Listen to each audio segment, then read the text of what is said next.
Hello, my dear buddies. Welcome you all to the second session of a poem, The Ant and the Cricket. Here is a quick brainstorm for you people to analyze, to assess your understanding of a poem, which I taught you in the previous session. Read it carefully. Try to match the followings. I hope you would have done. I have divided the poem into 4 stanzas for a better understanding. Before going into it, I would like to give you a quick recapitulation of a lesson, of a poem. Actually, it's a fable in a poetic form. A fable is a story often with animals as characters that conveys a moral. This is a poem about a silly young cricket and an ant. Cricket was only singing all day long and used to enjoy his good times during summer season.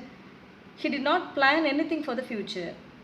When winter arrives, the cricket couldn't find a small amount of food to eat, so the cricket thinks of going to a miser ant to borrow food and to get a shelter also. Then the cricket knocked on the ant's door, asking for help. The ant gives a very important lesson of life during its conversation with the cricket. Not only to the cricket, even to us people. Ant says that ants neither borrow from anybody nor lend to somebody. Ants are hard-working creatures, as we know, and safe for the future too. The ant asked the cricket what it was doing during happier times.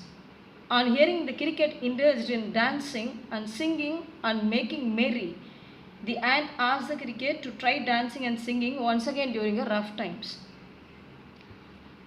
What message it conveyed, what we have learned from this poem, what moral that this poem taught us. We should have happy moments, but we should not ignore our future. Careful planning is essential for everyone and it ensures a secure future. Here is the first stanza to you. After reading this stanza, please try to answer these followings. What was the young cricket accustomed to do? When was the cricket more happy? Why did he complain? Give the opposite of empty and warm. After reading this second stanza of a poem, try answering these questions. What made the cricket bold? Why was he trembling? Why did he go to the ant? Find out the rhyming words in the paragraph above. After pursuing this third stanza, answer these questions. What did the ant tell the cricket? What did the ant ask the cricket? How was the weather? Pick out 2 phrases from the passage. Here I would like to emphasize few things to you people. The pronunciation of the word T-H-E, the. Sometimes we are pronouncing it as the.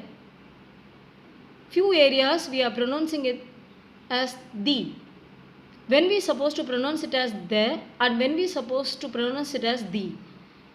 If the comes before the vowels, I mean A, E, I, O, U, will be pronouncing this as the. For example, the ant. The same word THE comes before the consonants, other than vowels, will be pronouncing the same as the. For example, the cricket. Here I will pronouncing you again. What did the ant tell the cricket? After reading this fourth stanza, hope you will be answering these questions better. How did the ant behave with the cricket? What do the folks call the story? What does the last word some refer to? Find out the rhyme scheme of the stanza. And try answering for all these true or false and as well the fill in the blanks. Here is a moral of a poem once again for you. Lay by for the rainy day. If you are lazy and do not want to work, nobody will help us and will have to starve. Thank you, dears.